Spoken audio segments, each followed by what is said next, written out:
Welcome back to Beyond Borders Dilemma podcast. I am your host, Naomi Menu.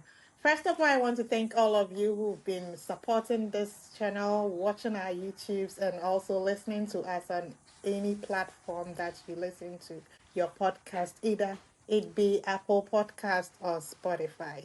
Today, we have an interesting topic to talk about.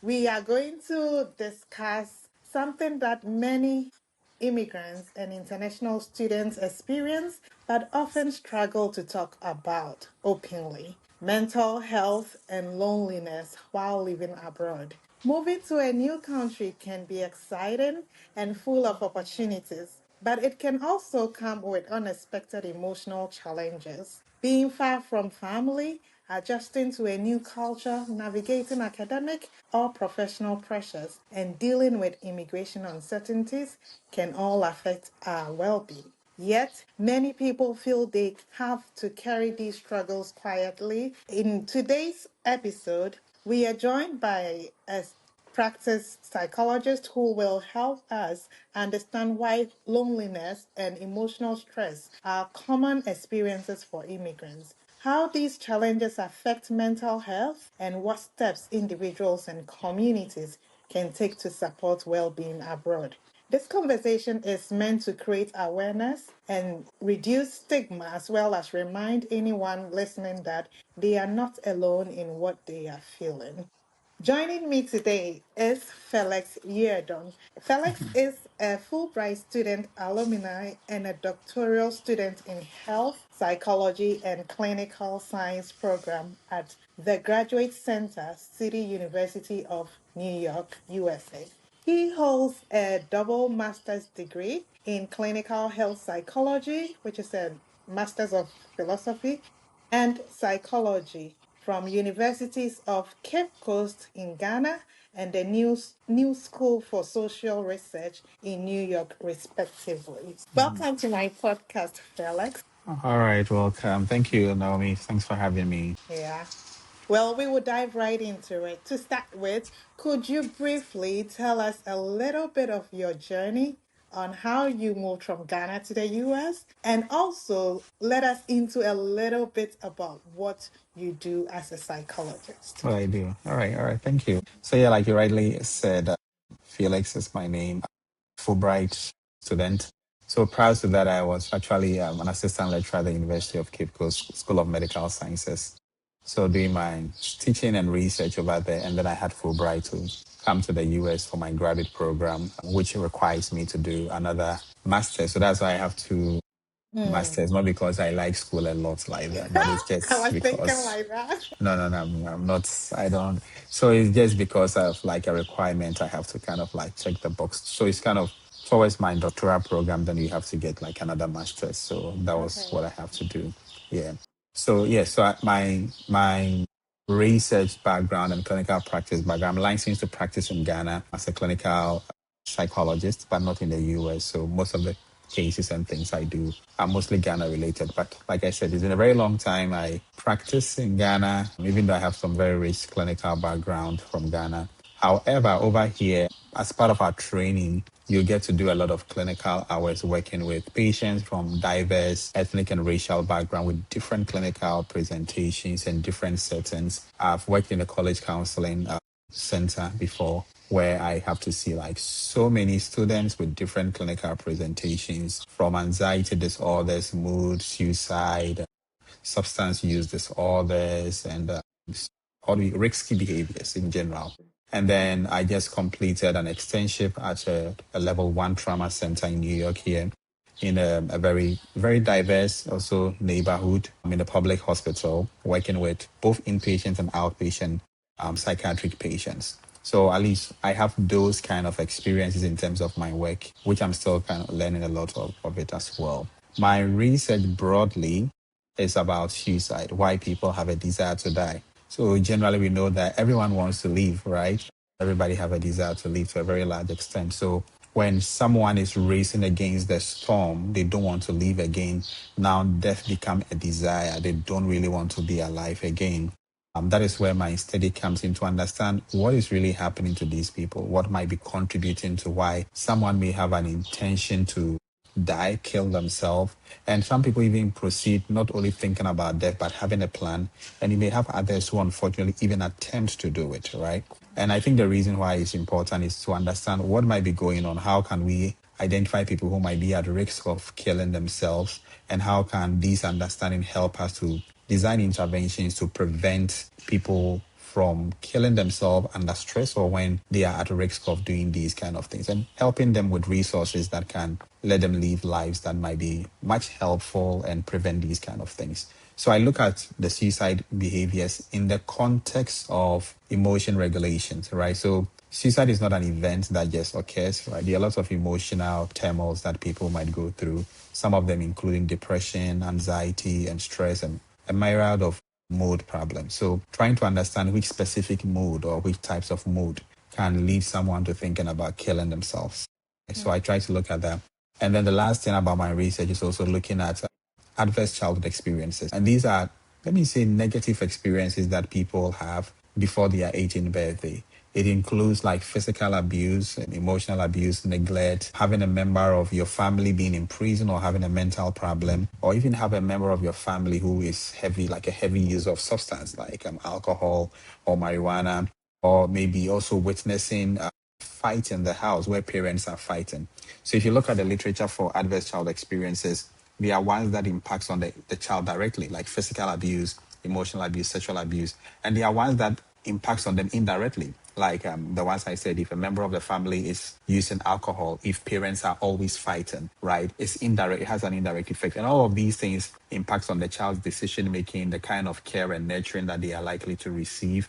It also can sometimes impact on their executive functioning, in terms of the brain regions that is responsible for making complex decisions. So most of these children who have these type of exposures grow up to like the age of 18, and then we now begin to see the effect of things that they experience in childhood, not adulthood, impacting on their adulthood, which can be very confusing. Like, why do you experience something like almost more than 18 years of your life, and now that you are in 20 years, you are now kind of in quotes reaping the effect of it. And so we try to understand how these negative experience in childhood can have a long-term trajectory and impact people's life in adulthood. And suicide becomes one of the outcomes when people have like very negative, unresolved childhood experiences.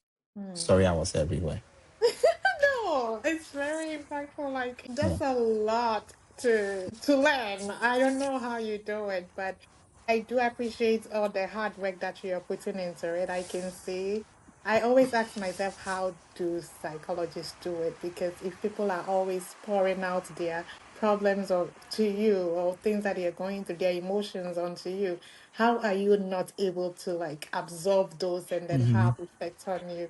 So I do appreciate the work that Yeah. you do. So I'm glad that you really explained it exceptionally for anyone to understand. So I appreciate that. All right. Thank Now you. let's get back to understanding experiences. From a psychological perspective, why do immigrants often experience intense loneliness after moving abroad? So that's a very good question. And myself, as an immigrant here, I think it's also something I've experienced at some point in time before. So I think the journey to seek for like maybe better education or to gain some skills that may not be readily offered, or some education opportunities that may not be readily available in one's home country, right? The stress doesn't start when people move here. I think the stress starts when you start searching for schools. The stress starts when you have to make that decision. A lot of people fall off the rail, right? People sometimes drop off in the search. So I think the stress starts from searching for schools and how to get it. For some people, it might come in handy if you have a friend or a colleague or someone who makes the process much easier for you. Yes. For other people, they have to navigate it themselves. So I'm just trying to pivots the fact that the stress or the loneliness may not necessarily start when they get here. It may get amplified, it may get bigger when they are here, but Mm-hmm. some micro level of stress starts building up before the person comes here, before they go to all the immigration things, visa and finance and stuff like that.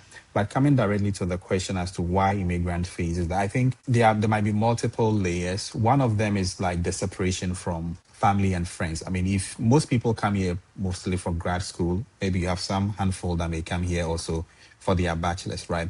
And imagine building your life and socialization, developing your identity, who you are, your philosophy about life, and so many things for about, let's say, 20 something years of your life. And if you are coming here and assuming you don't have a family, so I'll make this example like if you don't have a family, those who may have families and friends, they might be different. The experiences, they will still may experience loneliness, but it may not be compared to someone who doesn't know anyone here. So, for the purpose of the presentation, I'll focus on someone who traditionally doesn't know anyone and they are just coming to the US for the first time or wherever they find themselves.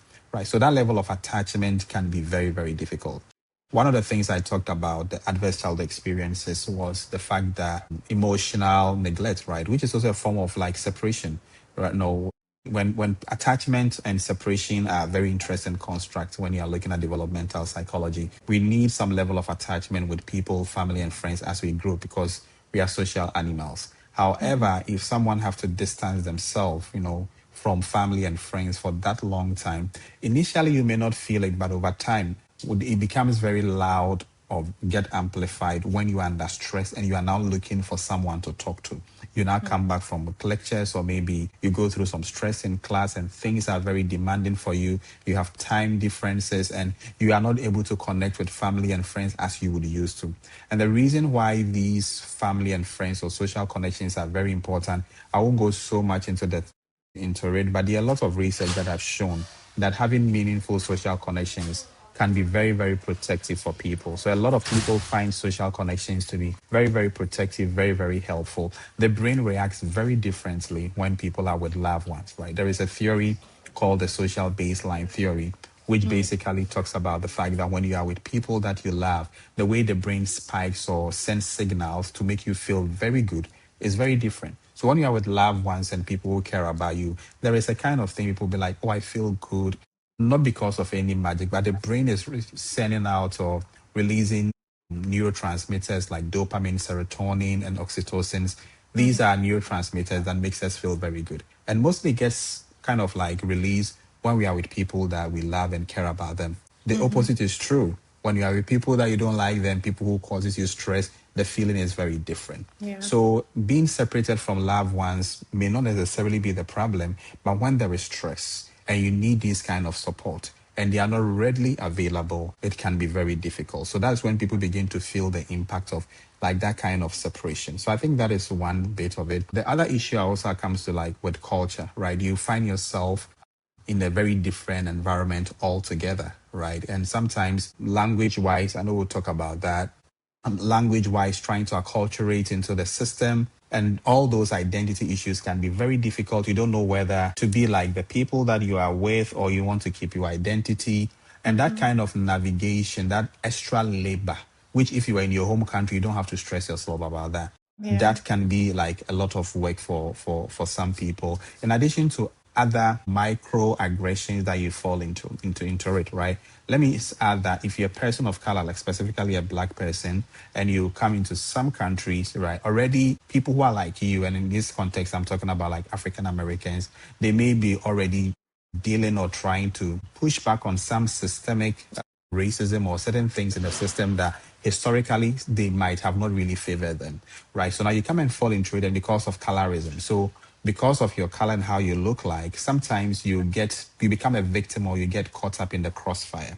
The same thing like where your colleague who may come from a different country who has like similar color or have a similar characteristics like the country that you are within in, they may not necessarily have to do that kind of labor cost and emotional thing. So it's like I think different layers, the separation that people find themselves in trying to get adjusted into the culture because of substance issues. And already I think existing systemic pressures or problems that people of color are already and minoritized ethnic groups, which are very well documented in the US here, are already trying to deal with and to navigate. So you become kind of like a victim to some Perfect extent, term. Yeah. Yeah. So Amazing. And what are some of the common mental health challenges that you've seen among, you said you've been a counselor in institution schools. yeah. So what are some of the mental health challenges that you see among international students or immigrants? Yeah. So, and I think that's a very good question. Definitely being an international student, right? There are some unique mental health things which definitely cut across everyone. But the fact that you have a label like you're an international student becomes very different. One of them is mostly the issue of loneliness, right? Where you barely have very limited people, you have very few friends to connect with. Connecting with people in this space or in this country, you need to be very intentional. And it's not because people don't want to talk, it's just an issue of culture.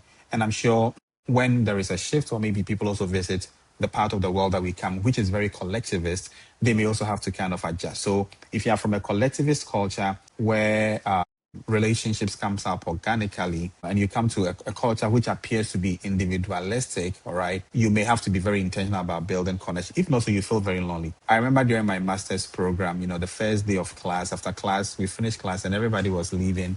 And it was so new to me because back in from where I come from in Ghana, normally after class you have people who want to talk with each other, friends, Yeah. colleagues. We try to chat and work together. And here's after class, nobody really wants to talk with you, right? And why will I Workers. say that? Because there is that subtle expectation that I'm bringing from home. But over time, I realized that no, it doesn't really work like that. People may be trying to catch a bus. They may have other things to do. They may have other scheduling. Time means a lot to people. So if you really want to have appointments or connections with people, you should plan it. And when I started doing that, it was very, very impactful. I have friends that we've kept for like so many years because we'll normally schedule when we want to go to. But if you don't do that, you might think that people don't want to talk to you. And it's not because they don't want to talk to you. You are using a template from a collectivist culture, which is like people can just talk to people, yeah, even on the bus in Ghana, like random conversation, especially now that it's World Cup, right? Like, I mean, people will just, and Just it's find very conversation natural with us, anywhere. right? But here it's not like that. So I think just having what connections means to people is very important. If not, so loneliness can be one of the main things that I see. The other thing have also got to do with like immigration uncertainties, especially now with the differences in terms of immigration policies kind of changing. It brings a lot of uncertainties for international students. The last thing a student will want to be studying and be worried about is like, what is my fate in terms of like my education and stuff like that. So when students are much concerned about that, it can also increases like the stress level that they also have. The stress also sometimes also comes from family, right? So this same family that can be very helpful from friends, not all the family. Some family members and some friends can be very challenging. And what I mean by that is when they begin to make a lot of demands, specifically financial demands on international students. They are not bad, and I'm not saying people shouldn't be resourceful, but some of the demands can be very overwhelming. And because a lot of students who come from African countries or wherever they may come from as international students do care, and because we are very collectivist, we care about family and friends. So when they make demands and we are not able to meet the demands, we get worried genuinely, right? Yeah. So I care about you. You are making a demand. It's putting pressure on me. I can't say no, and then I'm worried, and it's affecting me indirectly in my studies. So the stress is not only in terms of immigration, but even relational. And we need this relationship. And then they can also become a source of stress based on sometimes demands that they have, and then we have limited resources to meet those demands. So it can be a little bit of a challenge sometimes for international students. I think aside that, the other ones are just spillover, like depression and all the things. I think they may just be spillover from some of these issues about loneliness, and Yes. then Yeah. also trying to navigate with like immigration things and also demands and the academic stress too as well. Okay, that's amazing. Taking it back to the loneliness, I've heard people say that I'm amongst the group and I still feel lonely. Like they will still be with friends, be with family, and they still feel lonely. So, how does that happen? Okay, let me ask this question. Why can loneliness abroad feel deeper than loneliness in one's home country? In one's home country, we have the family around. So you would think that you have the community. If you need support, if you need to talk, there are people there to talk to. So Hmm. loneliness wouldn't be high, which is true.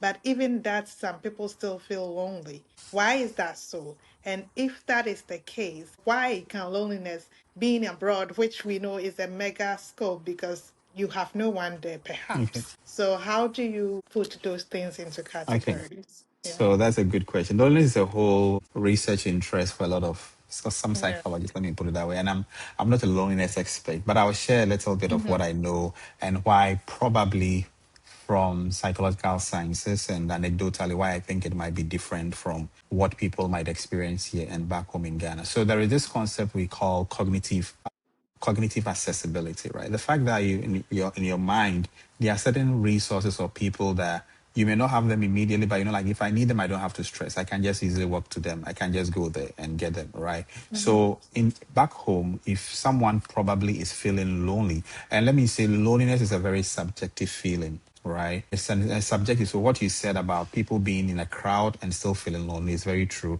It's not about the number of people around you. Mm-hmm. It's one of the measures of social connectedness or social connections. And a lot of research, the early part of research have been looking at social connections in terms of the number of people you have around. And those are the models that build like social media because it's social, right? The number of Mm-hmm. likes, the number of followings, the number of people that you have as your whatever.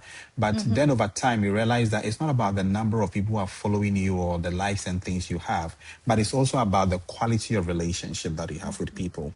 So if you have a lot of people around you, and then the relationship is not quality, you can still feel lonely in the moment that you need someone to really connect to meaningfully. And you just begin to assess in your mind, I want to connect with X, Y, and Z. I have something to share, whether happy or sad and stuff. But there aren't people that you can meaningfully connect with them, right? So that can really be a problem. In the context of back home in Ghana, even though most of the connections may not necessarily be meaningful connections. But the fact that if I need to talk with someone, I don't have to stress, I don't have to struggle. I can easily assess the person. For most people, it's much easier for them. Now, if you travel and you come to like a different place, I mean, distance wise, time wise, it is not easy. You don't want to be in like a different country and all your social networks are people in your home country. It doesn't make sense Mm-hmm. because in moments and in times that you need help and you need resources, immediately accessibility, it should be people around you. And it's also important, like so long as we come into a different place, you must learn how to learn about the culture, learn about the people, learn how to acculturate. It's part of the skills that you have. It's part of Mm-hmm. the skills and intelligence. In fact, if you hear psychologists talking a lot about intelligence to a very large extent, like when they say someone has a low IQ, high IQ, or whatever, to a very large extent, it's talking about adaptability. How are you able to adapt to different environments? Let's Yep. not go too far. Even if you take your everyday life, the way you act in your living room might be different from how you may act in your bathroom. It might be different from how you may probably act in your place of worship, whether the church or the mosque or wherever you worship. It will be Mm-hmm. different from how you act in your when you go to like the shopping mall, when you are with friends, when someone is with you, when no one is with you. Environments are different, and different environment also requires different behaviors. Your Mm-hmm. ability to adapt to different environment and being sensitive to other people and shaping your behavior to meet that particular need of the environment is what we basically, or to a large extent, we call it like intelligence, right? So Mm-hmm. if you come to a different environment, it makes a lot of sense to know that it is different from the environment that I am in or I'm coming from, which is some level of awareness. So intelligence Yes. comes with awareness, like I'm here, right? And these people are different. They are acting in a way that might be different from the way I do things. How do I make sure that I'm connecting meaningfully without losing myself? We can talk about the different angles of acculturation where people lose their identity, like they get so dissolved into another person's culture. And that also creates identity crisis, right? Crisis. Which is very problematic sometimes in clinical sense. We see that because you get to a point and then the people that you have dissolved to become like them make you feel like you are not really like us. You are not Mm-hmm. part of us. They know they will make you feel that way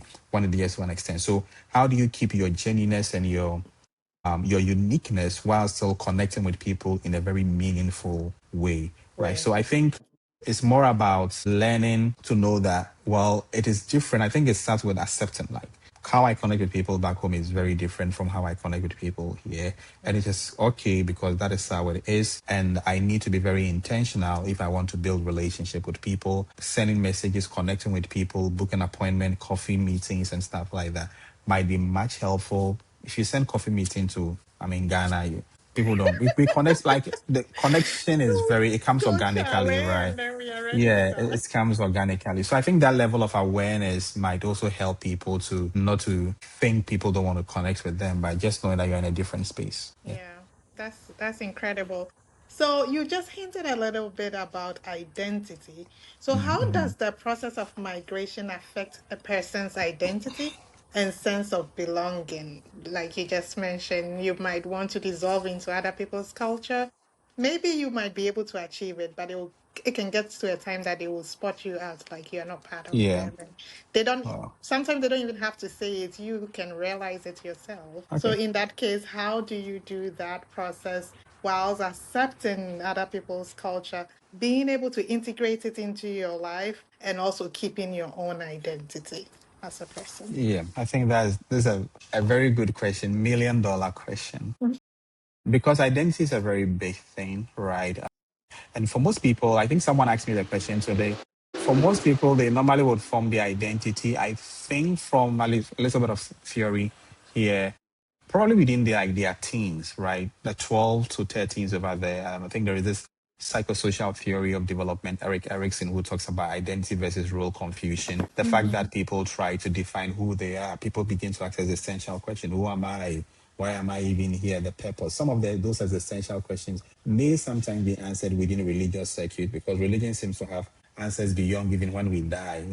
So Mm-hmm. people begin to ask all these questions, and so by the time someone is probably coming overseas to study, to a large extent, they might have crossed that developmental phase. They are probably in their 20s and 23s and probably hitting 30. So they have a good sense of who they really are, right? So Mm-hmm. now you carry your identity that you might have developed based on whatever is salient to you, whether your religion, you want to be seen as, I'm that particular person, that I'm religious, I'm professional, or I'm this, or maybe your Mm-hmm. gender is much salient to you, or maybe your whatever is salient to the person. Now you come to a different environment and you realize that they also have a different kind of standard. And the reason why people may sometimes want to acculturate or over acculturate or get dissolved into it is just for Mm-hmm. issues of like acceptance, or maybe just to over identify, right? They just over identify. And that can be very, very, very problematic. Very, very problematic, because it's a lot of work. You have to unconsciously kind of either hang your sense of identity as to who you are somewhere, and gradually begin to learn about another person's culture, learn about the way they talk, learn about the way they do things, learn about the way they react, so many things. It is not bad if you are kind of balancing it. But I think Mm-hmm. the problem becomes when people are tipping off, where sometimes they even begin to hate the very identity that they even had initially. They hate their color, right? Which might lead to people bleaching, right? There are a lot of psychodynamics who have done a lot of research. Franz Fanon did a very brilliant job. He has a book called White Skin, Black Skin, White Marks, right? Where the black person is always trying to prove something. Mm. Very Interesting. interesting book. Yeah, very interesting book. It doesn't come to conscious by when they find themselves in a space and it's all white and you're the only black person, there is that pressure to always prove something. Nobody has given that rule. Yeah. But Fanon said unconsciously, it's like you have to prove something, and your white Mm. colleague don't have to do that, right? And he does a very brilliant job, to the extent that people sometimes don't even like how they look in terms of their color. And then they may tend to use like bleaching and then look down on everything that is black, which is a problem, right? Mm. Like, okay, I'm no longer now, what do you call it, black again, even though you are black, and you begin to look down black, people now begin to hate the way they talk, their accent, right? They begin to Mm. like, they don't want to talk like their accent, and so they don't even want to be identified with their country of origin, and so many. And according to Fanon, it creates a lot of psychiatry problem, which I do agree with Fanon, because it's a lot of work it's like disowning yourself and Yeah. trying to take another form of identity in terms of the way you talk, the way you dress, and do everything, right? So I think the main point about that sense of identity is about having a balanced perspective and the things that you should be proud of your identity, because that becomes your anchor.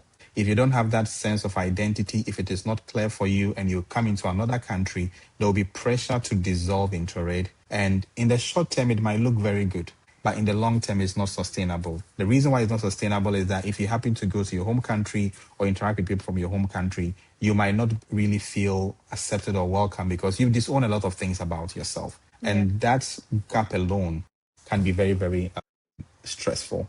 Let Mm. me say that in recent time, we've seen a lot of African Americans and people from the Caribbeans going back home to Ghana Mm. and to other African countries just to naturalize and things like that. If you are coming from Africa, which you didn't have some of the experience that they have, you may not really appreciate them. But Yeah. I think it makes a lot of sense to have a place that you can call home. So if you are disowning your identity, you are kind of disregarding them, you may not feel it now, but if no matter where you live, there is always a place to call home, and you should be proud of it. You can still succeed everywhere you are, but knowing that Mm. you have a place that I mean, no matter what, you can still go back to it. I think it gives a lot of peace and a lot of mental security to people. So Yeah. if people normally disown their identity like that, I think it creates a lot of problem. Like the big one is identity crisis in the long Yeah. term. Yeah. Yeah. Amazing. And let's talk a little bit about cultural and social factors that contribute to migration causing mental health. How do cultural expectations around strength and resilience affect immigrants' willingness to talk about mental health? Back home, where we come from, mostly it's very difficult to tell someone that you're going through a certain mood or a certain Yeah. emotional problem. Sometimes you feel like you're putting too much on someone's to carry for you, or you feel weak by talking about your emotions. So, how does all these cultural expectations affect us, and how can we deal with it? Okay. All right. So I think the first one, in terms of how culture impacts on mental health. So generally, there is a very not so good understanding of mental health in the part of the world that we come from. And it's not Mm-hmm. because we don't understand mental health. We have our own way of addressing mental health. Most of the things that we know about mental health are very westernized. I think I was telling some friends of mine that, for example, in Ghana, we don't have a word in our diction, local language, for depression. The Oh, yeah. closest that we can get is sadness. And being sad is not being doesn't mean you are depressed. You can be sad Mm-hmm. and not being depressed. Sadness is one of the symptoms of depression, right? So I'm sure people express distress, like what we call like cultural bound syndromes or cultural expression of distress. People express it differently within our context. Unfortunately, the labels that we are given to it are westernized labels, and sometimes make it very difficult for us to even know what people are going through because we show desperation or depression, let me use it that way, or anxiety differently, right? For example, like phobias, in the local parlance, they'll be like Niowaka Nisro so on. Basically meaning that if you've been bitten by a snake before, you get scared of worm, which is a Mm-hmm. kind of phobia, right? It makes a lot of sense. And but over here, like in America and in Europe and the West, they'll call it like maybe having some specific phobia. Ghana will not call it phobia. Probably it's just abundance of caution, like, and it makes Yeah. sense, right? So I think the way our culture is structured, mental health doesn't become very salient to us immediately. You need some level of, let me say, some level of education to appreciate that mental health is also one of the aspects of health, not only physical health. Yeah. So I think cultural wise, our culture is not wrong, but I think it doesn't really place much emphasis on some of these westernized approaches seeing mental health. And I think it's not only the culture, it's also like the religion, right? How we have culturalized religion, if I'll put it that way, where we think that certain kind of mental conditions are spiritual. And so Mm. long as you conceptualize like it like spiritually, if someone is having like schizophrenia, they are having like psychosis or seeing things and talking to things and showing like symptoms of bipolar or they want to kill themselves, we may probably spiritualize everything. And so long as we spiritualize it, so long as the conceptualization is that it's spiritual, it makes a lot of sense for you to treat it spiritually. So then you go to the pastors and you go to the spiritual leaders. And I'm not saying that they are wrong, but there is a space for them. We can work together concurrently, not one after the other. We can work together concurrently. Mm-hmm. So and I can share an example here. I had a case whereby someone did not really want to take medication, and because they felt like if I take the medication, it's a violation of my faith. I've prayed. I believe that God has healed me, and I don't have to take this medication. I'm like, okay, what about if you pray on the medication, you sanctify it, and you take it? God is still working through a sanctifying medication, and in any Mm. case, it's your prayers. So if you believe in your prayers, you believe that your God can heal and do miracles, right? Why don't you pray and sanctify it, empower the medication? So this person prays on the medication, feels that the medication has now transformed to become some supernatural thing, and takes the medication. They get well. I'm happy. They are happy. Yeah. I'm not into coming to debates with you whether you believe whether your prayer worked Yeah. or not, but I'm just excited about it. So I think sometimes the religion also kind of blurs how people may approach spirituality in terms of how they may think about mental health. If you think everything is spiritual, you're going to miss it. So I think that is the Yeah. cultural piece.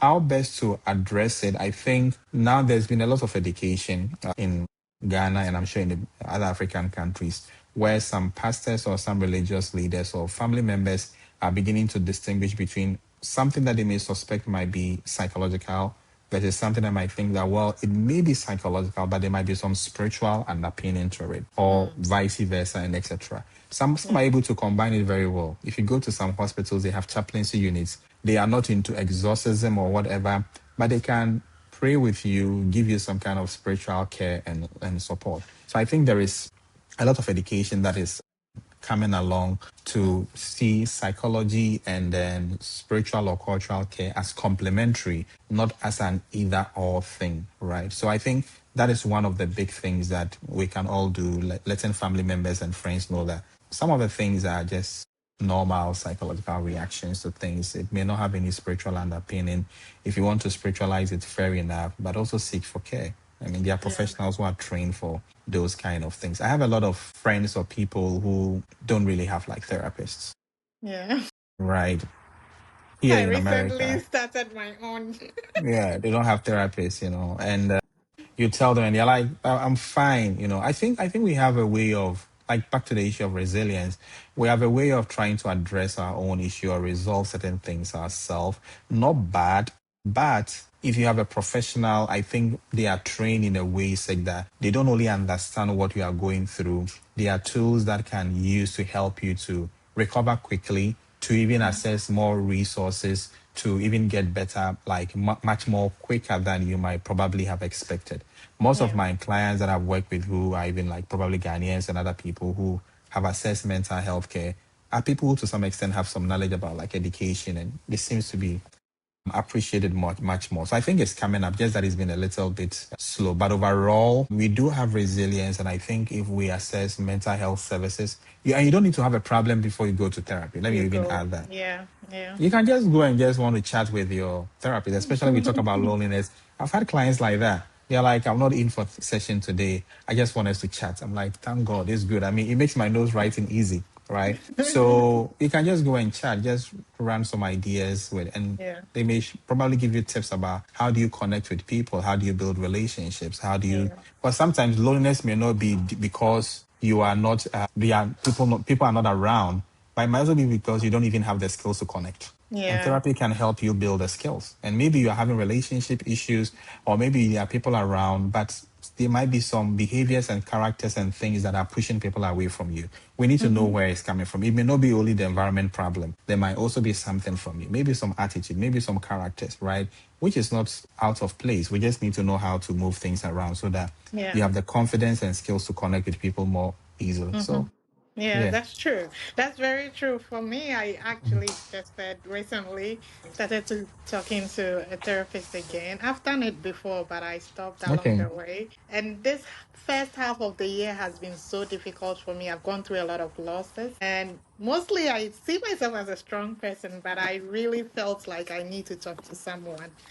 Not so like I really appreciate what you just said, that you don't have to wait till you get to Yeah, a yeah. position where you think you need it. It can be like you can. I mean, I don't know if your therapist is your friend, but it could So be your therapist is not someone your you go friend into anyway. vent to or something.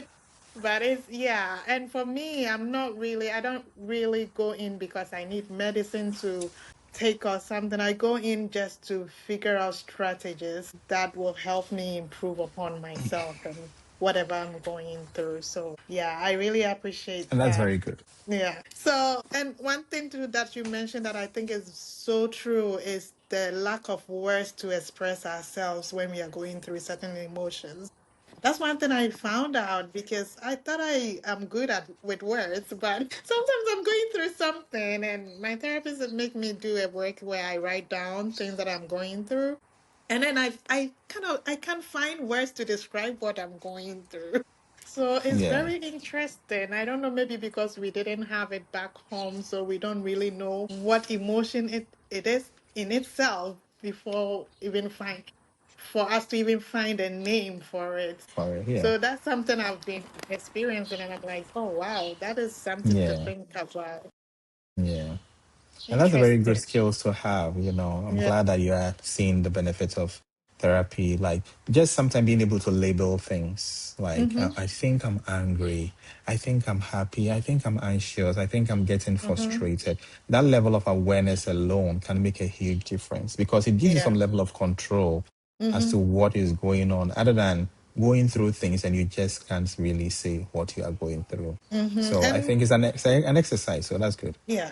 Most of the times, too, we clump everything into one, like you mentioned.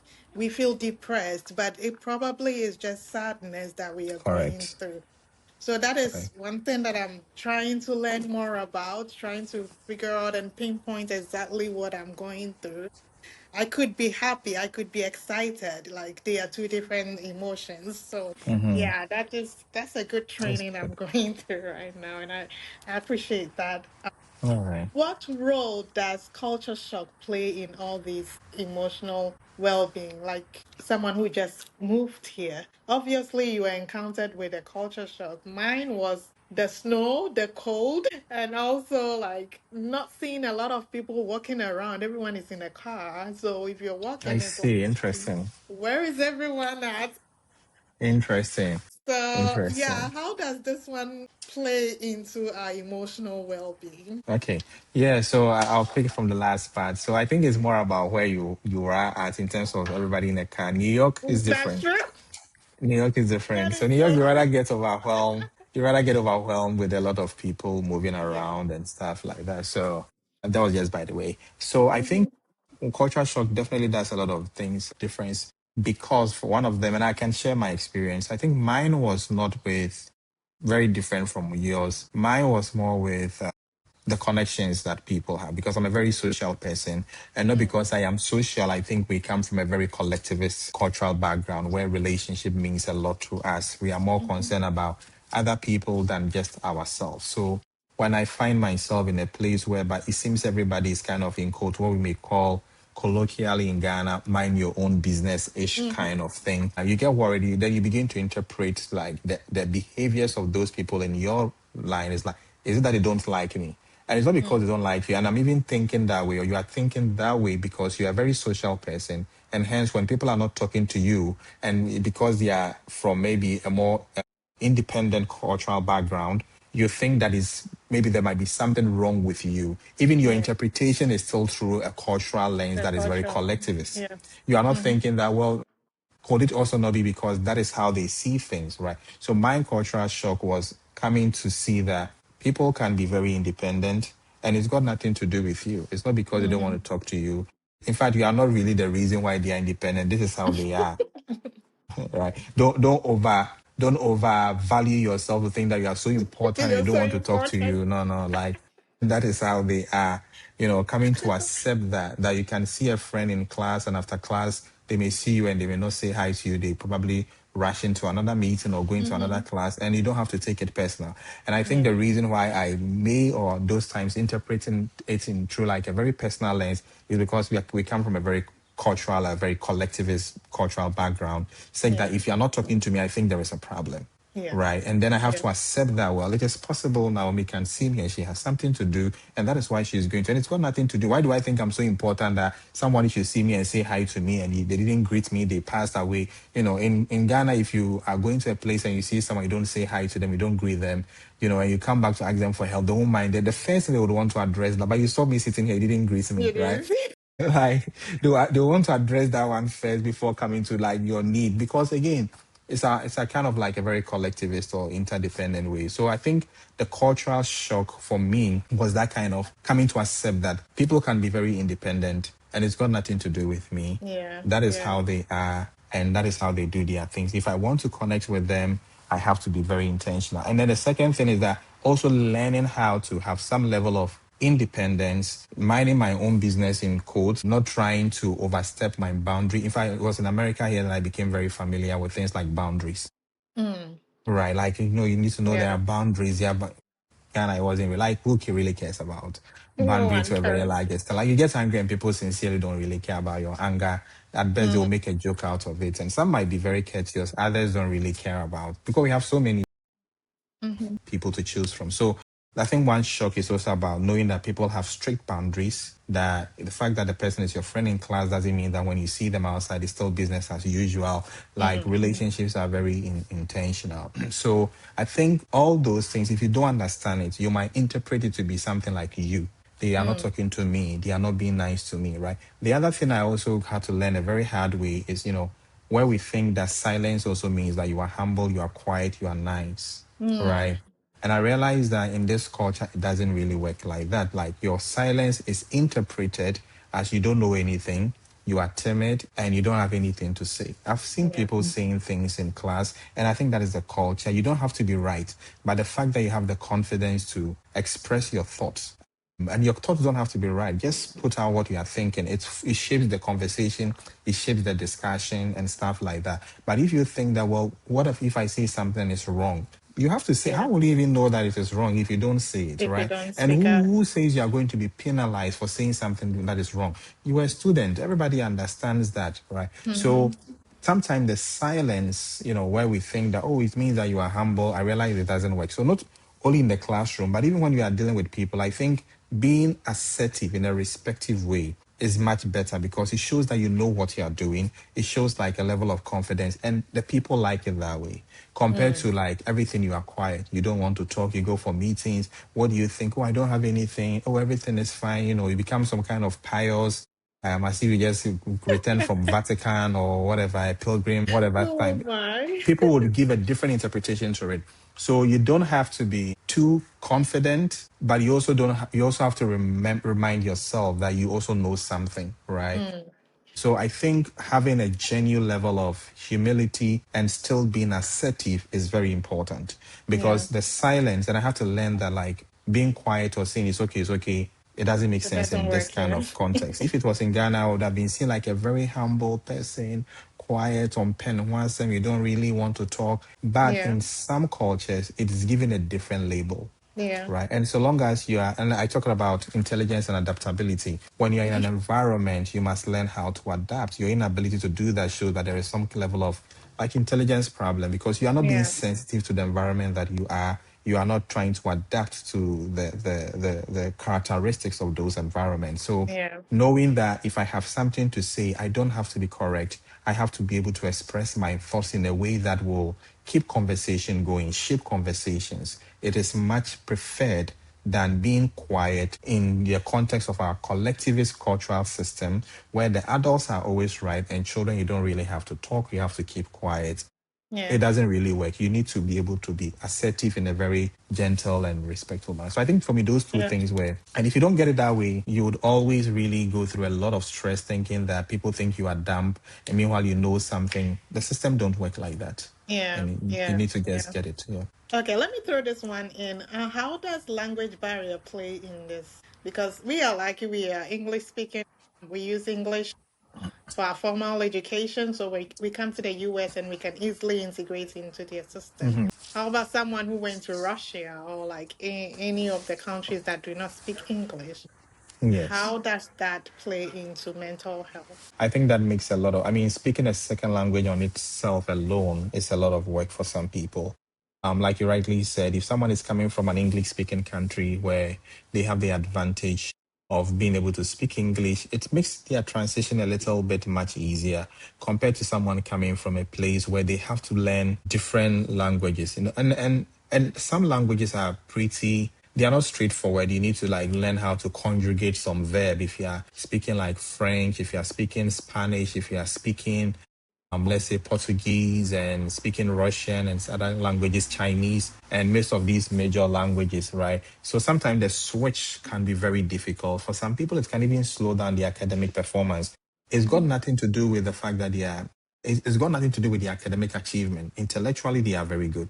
But now you have to always be switching back, not only in terms of communicating, but also how you express yourself in writing. So definitely that can make people feel that sometimes they are not doing very well, not because maybe their professors or other faculty or people are saying that, but the burden of doing that all the time can be very taxing. And like you said, for some people, it may take some time for them to really adjust. For some people, they may probably be able to adjust immediately, but others, it might take some reasonable time. And that alone can be threatening. That alone can be challenging.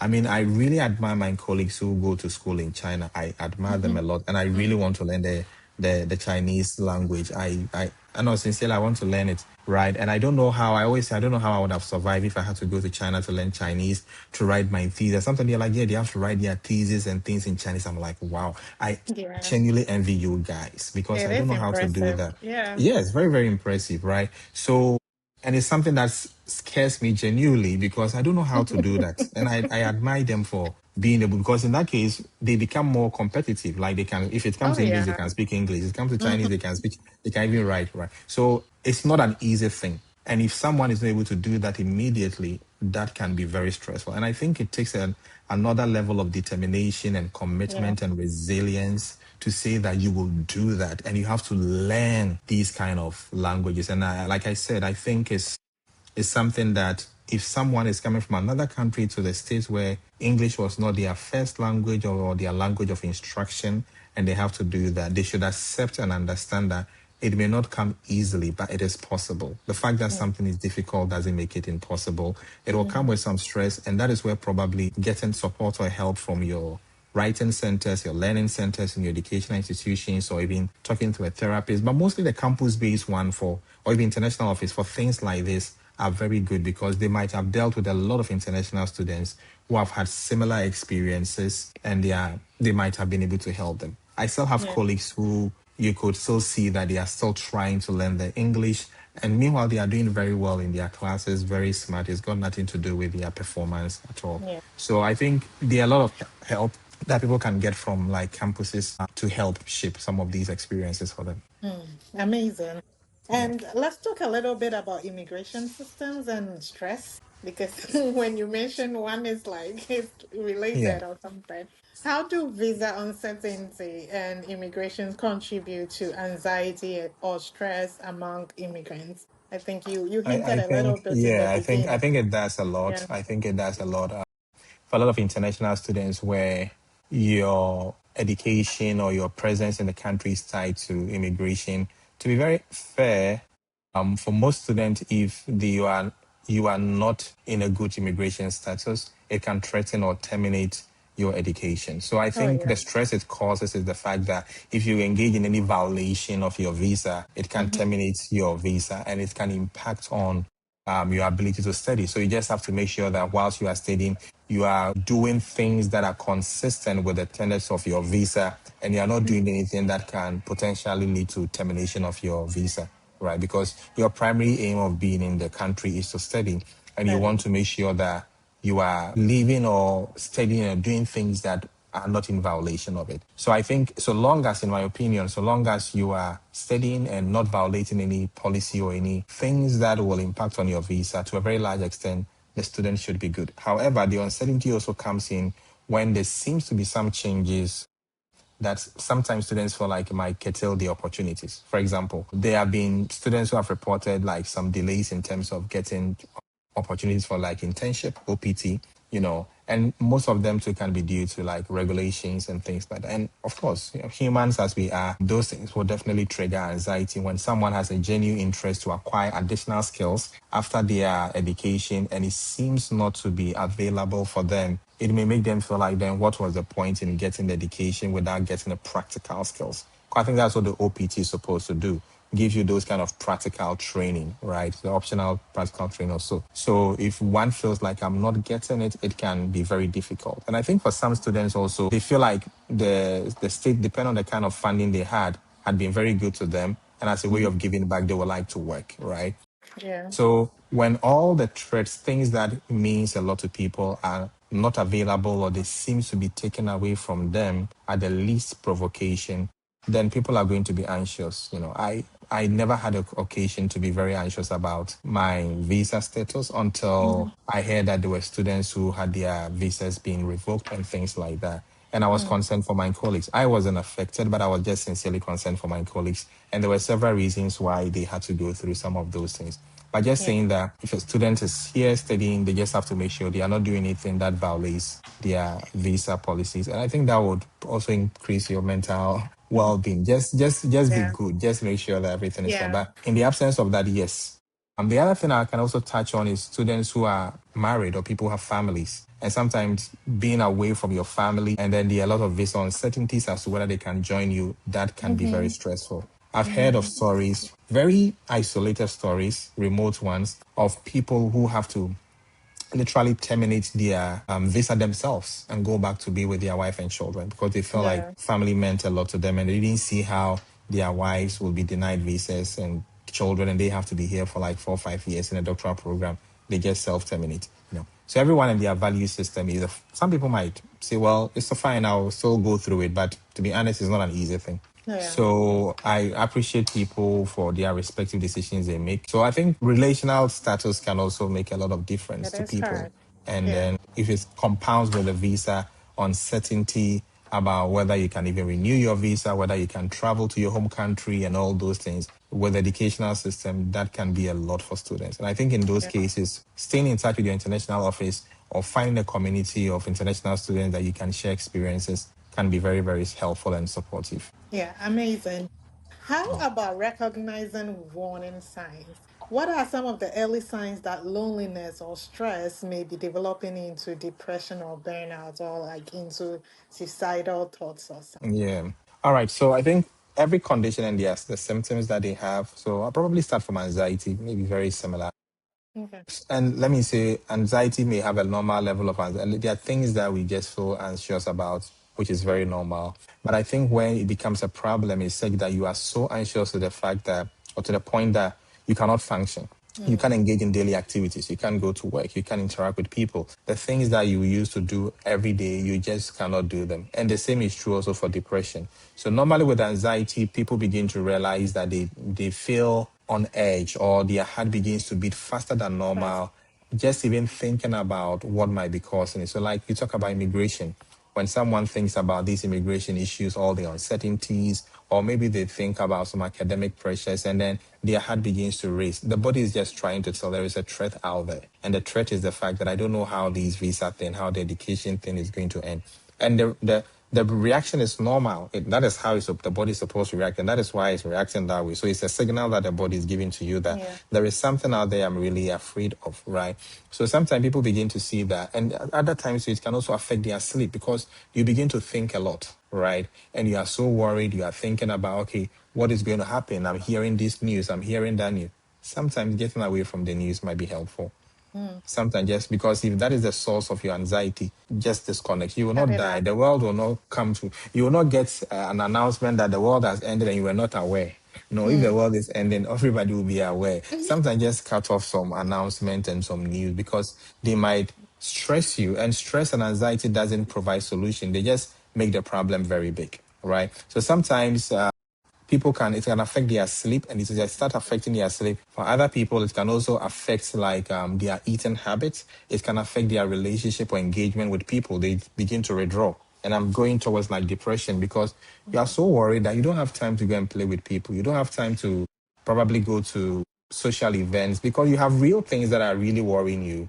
Mm. And anxiety can lead to depression, right? Because you are worried you are not getting a solution, whether it's your visa issue, whether it's your finance issue, whether it's your credit card issue, whether it's your housing issue, whether it's job opportunities, whether it's pressure coming from home, whether it's identity issue, whether it's even issues of racism or Mm-hmm. microaggression or discrimination. It can get you so worried. And so long as there isn't any foreseeable solution, it can lead to sadness, right? And sadness over time can also lead to people beginning to feel depressed, right? So you Mm. start withdrawing from people. And these are the warning signs. You don't feel like interacting with people again. Sometimes you just feel like you don't have energy to do anything, like general weakness. You just feel weak, right? Sometimes you just don't also have interest in doing anything. It's called anhedonia. You don't have interest in doing anything. Things that you would have been very much interested in doing, like going to maybe watch a game or hanging out with friends, things that you knew, like on a normal day, you would love to do these things. You Mm. just lose the interest. For some people who they maybe like loss of interest in their maybe sexual activity, they don't even feel like engaging in sexual activities with their partners again. Others too, they may lose appetite, they don't feel like eating, so they Eating. start losing weight, right? For some people too, they may also eat a lot as a way of coping. Like they Mm. stress eat, you know. Some people when they are stressed, they gain weight. So like they eat a lot and they sleep a lot because they don't want to think about what they are going through.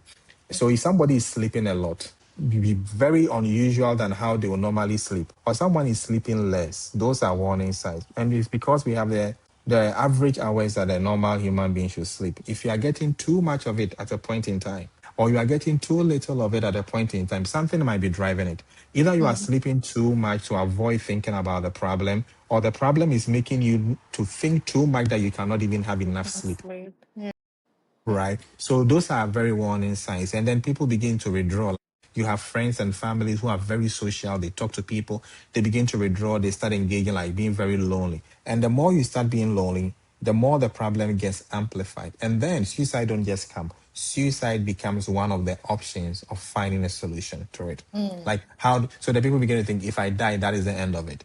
And I Yeah. mean, in our culture, I mean, back in, let me use Ghana for example, there are things that people feel like when I die, that is the end of it, right? But again, because we are very collectivist, when you die, that is not the end of it. There are a lot of people that are connected to you, and they are going to Yeah. feel the emotional loss, the vacancy that people are going to create, right? Mm-hmm. So these are some of the things that would lead. The person will not tell his friends that I want to kill myself necessarily. Some may do, others will not. Again, because we are very collectivist, the fear is like if I tell people I want to kill myself, they may wonder why do I want to kill myself when they are there, right? So they won't Mm. tell them, and then they will be struggling. But these warning signs, like people begin to express like loneliness, social withdrawal, the sleep issue, either sleeping a lot or sleeping very little, loss of interest. You don't see them at gatherings that ordinarily they would be there. They want to spend much time alone. And sometimes some people start putting some things on their social media, this life is meaningless. Be careful about people. Don't trust anyone.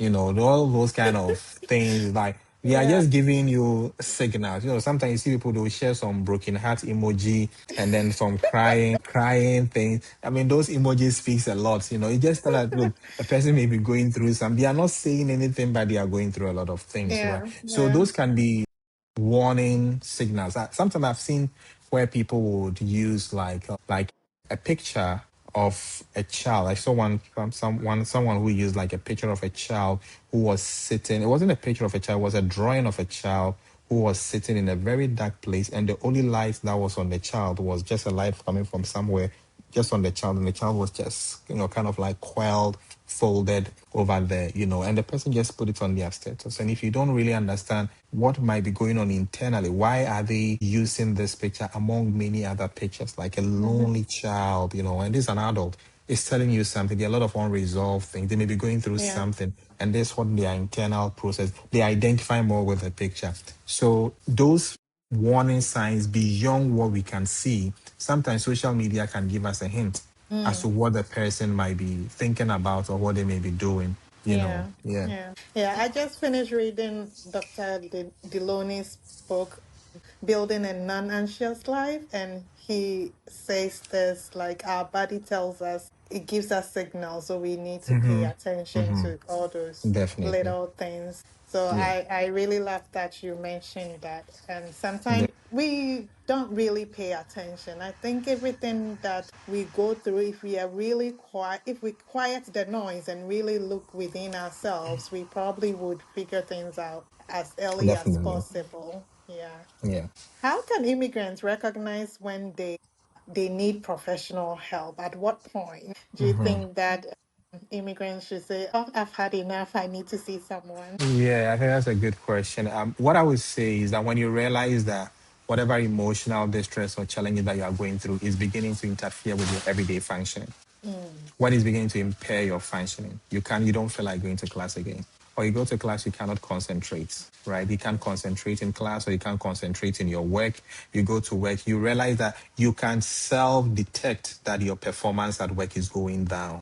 You can mhm, self-detect that you can't pay attention as you used to, and it's not because you can't pay attention. Something is taking your attention. Whenever we say paying attention, it's like money. Like you give out the money to something, you can't use it for another thing again, right? So paying attention is like deploying all your attention to something. Like you are paying, literally like paying attention, like in the literal yeah, sense of attention. yeah, So when you realize that, look, I used to pay attention in class or in my work or in meetings, but now I easily get distracted because there are so many things trying to get your attention. It might be the stress, it might be the issue of loneliness, isolation, or finance, or family, or relation, or even sometimes health issue, or even sometimes all the negative things that might be going on. So when you realize that it is affecting your everyday life, it's beginning to be impacted. You are waking up very late to work. You are staying up so late in the night, and it's not because you are working. You are just thinking, right? And you are realize that you are staying up so late. Your assignment, you are beginning to turn in your assignments late.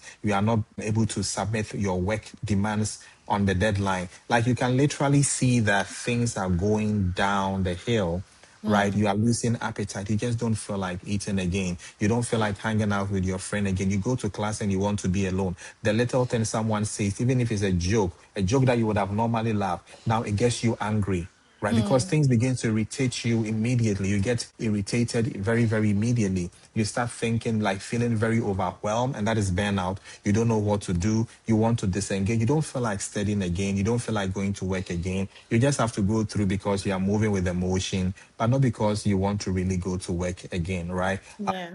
You start having thoughts of like you wish you would sleep and not wake up again. So the thought of suicide don't always comes like let me kill myself. It starts from it. It is like it's in a what I would call like in a spectrum, right? Like people feel like okay, I wish I would sleep and not wake up again. I'll be dead and all these Yeah. things will be gone till it becomes active. So we have passive ideation and active ideation, where the active one is like I really want to do it. Right. The passive one would be like, I wish I would be dead, like a car will knock me down, I will sleep and not wake up again. So when people begin to start, the good part about the human brain is that we are able to catch some of these things and know that this is me and these thoughts are just kind of floating around. So it's not like the fact that I'm thinking of killing myself or thinking of not going to class again or thinking of not going to work again. I'm subject or I'm vulnerable to my thoughts. We can still catch our thoughts, and that's how come we Yeah. can identify the thoughts. So I think I've been feeling like I don't want to go to work again. I think I don't feel like talking to people again. I think I just want to put my phone off. I need some time. And over here, let me say that the issue about loneliness and aloneness are different, right? They are very different things. And loneliness is you making a decision to have some time for yourself. And people decide to be Right. alone for Yeah. several reasons, like maybe for spiritual reasons, personal reasons, mental health Yeah. break, and stuff like that. It's very different from loneliness, right? They are very different. And I think that where there is a problem is the loneliness one, where you perceive that you don't have enough people or the adequate number of people to connect to or to relate with when you need that. And again, Yeah. it's a problem because we are social beings as humans. And when we don't have people to relate with meaningfully, it creates a problem. It's not about Yeah. the people around you. Like I said, it's about the quality of relationship that you have with the people. So Yeah. if you are an international student and you start beginning to realize that your performance, how you used to do things, is being impacted due to any recent event, and anything can impact on that, you are starting to feel anxious more than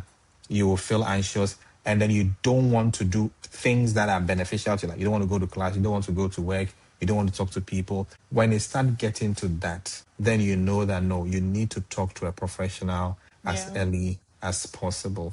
Just Mm. like any physical health condition, early interventions have been found to be very good. If someone has any physical health condition, even with cancers, early detection have been found to be very, very promising. And the same applies to psychological conditions. Early interventions have been found to be very, very, very promising than to wait till the problems get too much out of hand. Then there's still treatment, but it will still take some time. Yeah. Yeah. That is incredible. Let's talk a little bit about coping strategies and support. What healthy coping strategies would you recommend for immigrants dealing with loneliness or stress? Okay. So I think we just talked about the first one, which Mm. is getting support, Early professional support. intervention. Yeah. Yes, professional support is very, very important because, like there are professionals who are trained to help people to navigate and give skills and stuff. So I think that is very important. The other one is also getting to connect with the right community, which doesn't come easily. I must say that because sometimes trying to connect with your community, people like you, can be difficult. What I've found helpful, and this is my personal experience, there are people who in your class or in your programs who will like you. There are Mm. people who may not like you. There are people too you will like them. There are people you will not like them. It's just a normal human thing, right? Yes. Not you will not like everybody, and not everybody too will like you. And you may like some people, and not some people too. They may also not like you. Yeah. Accepting that reality makes a lot of sense. Mm-hmm. So I think connecting with people who wants to connect with you in a meaningful way, I think is very Mm-hmm. important. Being intentional, trying to make time for these friends and loved ones and people who care about you. I think that is good. I have a dedicated time mostly on weekends, particularly Saturdays, to try to catch up with family and friends back home, especially with my parents. And I think that has been very, very helpful. Connecting with parents, connecting with family, having a dedicated time. I think that is very good. So community makes a lot of sense and makes a lot of difference. And sometimes give yourself like a treat, right? Sometimes self-care. There are things that, trust me, if you don't do for yourself, nobody's going to do it for you, right? Yes. Sometimes just give yourself a break. Sometimes take a break. Sometimes if you can get like a vacation, you don't have to spend too much. I mean, you can just take a walk probably by a riverside or just something nice for yourself. You deserve it. It's not all the time that your validation should come from other people. Like Mm-hmm. this thing in the Bible that says, love your neighbor as yourself. If you don't know how to love yourself, it becomes difficult to even love your neighbor. So Yeah. sometimes give yourself a treat. Sometimes be kind to yourself. Sometimes, look, I remember when I was doing my clinical rotations, mostly Fridays, either I'll go and buy bubble tea or I'll buy ice cream for myself. And in my head, I'm buying it for myself. I'm not buying it for anyone. We buy it for friends. We buy it for people and stuff like that. Why can't I buy it and eat it myself? I'm the one Yeah. eating it. Like, why should that be a problem? Right? So sometimes just give yourself a treat, self-care, Mm-hmm. compassionate care, loving yourself.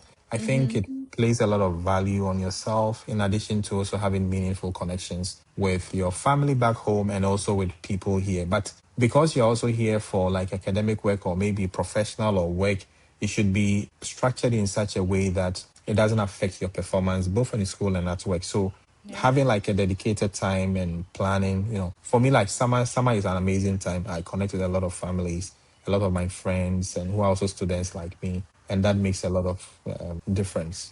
So I think the Okay. connection is very, very important. I would say connection. Some people also find spiritual connections very meaningful to them, whether in Mm-hmm. their place of worship or church or mosque or wherever they find that kind of spiritual connection. It can ground you and also kind of propel you to achieve other things that are also meaningful in their lives. Yeah. What Yeah. can universities, workplaces, or communities do better to support immigrants' mental health? Okay. So I think for universities, I would say that from the little that I know and working with some universities, mostly they have students counseling services, which I have worked in one of them. In one of the universities, I did my clinical externship. Very, very great place there. In fact, I was surprised there were so many resources there. So let me just give, I don't know whether to call it a disclaimer or whatever, but back in Ghana, even though I was working as a clinical psychologist, when I was a student, I barely went for counseling. I had always a very a misconception about counseling. You should have a problem before you go. Now I work in a college counseling center, and I get so booked by students so much that sometimes I don't even know what to do, right? And they come Mm, in and we share very, very good resources with them. Very, very mm, good resources. And they kept coming. Like it was so, so, so stressful. But it was very fulfilling knowing that you are providing care and support to students who needed them. So I would say yeah, for those in schools, try. It doesn't come to us naturally as immigrants because we come from cultures where sometimes we either pray over issues, we yeah. either talk to friends or family, or sometimes we just find a way of dealing with things in a way we don't even Ignore know it. how it got resolved. Like the thing just die by itself and we are fine. But I think sometimes just talking to professionals in your college can be good. The reason why I'm highlighting a lot on the college is that you don't have to pay for it. If you're already in school, you have Yes. like about, I think, mostly 12 to 14 sessions, or in some cases 16 sessions for free. I Make never good use of used it. mine. Well, Damn. it's there, so people can get you good use of it, right? Yeah. If you are working, it's also important for you to, if you have insurance, you can make good use of some of those insurance, like for therapy. It doesn't have to be every week, especially if there isn't anything pressing. It can be Yeah. like every other week or once in a month, just checking with your therapy, see how things are doing.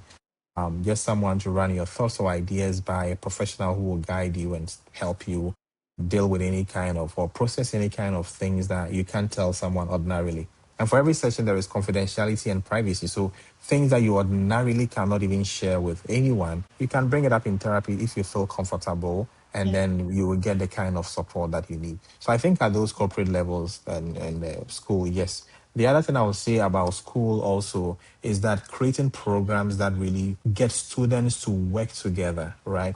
A lot of my friends that I've had who are also like citizens here in the US that we've bonded so well even till date are friends that we did projects together, friends that we work together. And a lot of research shows that when people from different identities, whether ethnic, racial, religious, sexual, and etc., when they Mm-hmm. do things together and there is a common goal, because you all have to work together to achieve the goal. Everybody is bringing some moving parts together to achieve a goal. It brings some kind of harmony. It breaks a lot of barriers, and it's been found to be very helpful. And I think it can also be applied in a work setting where people are working in a team. There is mutual respect, and everyone is contributing something meaningful to achieving a particular target or goal. In that case, we are not looking at differences. We have a common goal, okay, that people are kind of looking at. Maybe anecdotal, I don't know if this will fit in, but if you look at the World Cup, right? Currently in Ghana, in America, and I'm sure in other parts of the world, politics is very polarized. Like people have very different and sharp opinions about politics. But the World Cup seems to have united everyone, irrespective of their Yeah. political orientation. Whether you belong to Party A or Party B, everyone wants their country to win. Whether you are black, white, green, everyone wants their country to win. So, I mean, just to support the fact that the psychological science I was talking about, that when there is a common goal, everyone tends to focus on like, let's win together. We focus on things that unite us than things that separate us. So schools and organizations can structure programs and activities in such a way that everyone is working towards a common goal, which is mutually beneficial to everybody, instead Mm-hmm. of making teams to operate in silos and everybody's doing their own thing. That one rather widens the divide. Right. So Yeah. that's what I would say. Yeah. That is amazing point. What advice would you give to immigrants who feel ashamed or hesitant to seek mental health support? Well, I would say they are not alone. I also used to be like that. Yeah. So I would say they are not alone. And I understand them if they are not living your life for a long time, especially like I said, coming from where I come from, where mental health, we know is there, but it's like if you're going to seek mental health, it's like you are crazy, there is something wrong with you. And sometimes we spiritualize some of these things. So I do understand why people or immigrants or international students might be a bit hesitant to seek for those kind of support. But what I would say is that from my experience and also like as someone who practices, worked in Ghana before, licensed to practice in Ghana, and currently working in college counseling and also in a level 1 trauma hospital and also in a public hospital in New York here and in other places, I would say that there is a lot of benefit. Like I sometimes can't imagine seeing patients who come in very depressed, patients who come in with different mental illness conditions, schizophrenia, like name them, and seeing how therapy really helps them to improve. And we don't only work with patients. We clearly understand that the patient is not living on an island. They are not in isolations. They are sometimes work with their partners, sometimes work with their families. I mean, what is the benefit of treating someone who is struggling with an addiction problem or having a mental breakdown, a meltdown, or going through some psychosis, treating them alone or even suicide, right, adolescent, and you finish and you throw them back to the family without really having a meaningful conversation about the role of the family. By the Yeah. way, most patients are even in the hospital because sometimes their families bring them, right? Not for all of Yes. them, but some of them, their families bring them. So we Mm-hmm. work with like not just a multidisciplinary team like social workers, psychiatrists, and psychologists and medical team and stuff like that. But we also work with the family, sometimes work with the school, because we know that individuals live in an ecosystem. And it's important to understand how each component of the ecosystem may be contributing to the kind of anxiety they are going through, the kind of depressions they might be experiencing. Some issues are not like a magic or you need like some magic wand to change it. Sometimes it's just talking to a father to probably tone down how they are talking to a child. Sometimes it's Yeah. just talking to a mother to really know how to help their daughter when they are going through stress. Sometimes just helping a brother or a sister to remind a cousin or someone like, hey, take your medications, take these medications, and stuff like that. Those kind of nudges are very helpful. Little things can make a lot of meaning. So yes, for international students who may not want to go to therapy, I would say that they are not alone. I used to be like that, But I can see that there is a lot of promise when I started accessing some of these services and providing them as well. And I would encourage them. You can give it a try. Starting therapy doesn't mean you should continue. I always say people should just give it a try. You may never know what might be in there for you until Mhm. you give it a try. Instead of struggling in isolation, there are so many resources out there to make your life better and to make your life much easier. Yeah. Perfect. In one sentence, what message would you Mhm. give to someone, or what would you like to share with immigrants who may be silently struggling right now? Just in a sentence. I'll say reach out. I'll say reach out. It's not enough to talk to family. It's not enough to talk to friends. It's not enough to pray. I think the culmination of your prayer, talking to family, talking to friends, and etc., is to seek for professional help. Like, don't die in silence. There is help out there. You are just a Mm, call away from your help. amazing. Thank you so much, Felix. You're You've given welcome. us so many insights into You're mental welcome. health, and I really appreciate your time. This All right. Thank you. conversation reminds us that while immigration can open doors to many opportunities, it can also come with emotional challenges that deserve attention and care. Loneliness, stress, and mental health struggle do not mean someone is weak. They are often natural responses to navigating major life changes or transition in unfamiliar environments. For Yeah. anyone listening who may be experiencing similar feelings, remember that reaching out as a get said for support, whether through friends, community, or professional help, can make a significant difference. Thank you for listening to our Okay. podcast. Part two will follow because we have a lot of things to discuss, but we're going to stop here and then we will talk to you once again. Thank you again, Felix, for your time and All everything right. you've shared. Thank you. Yeah.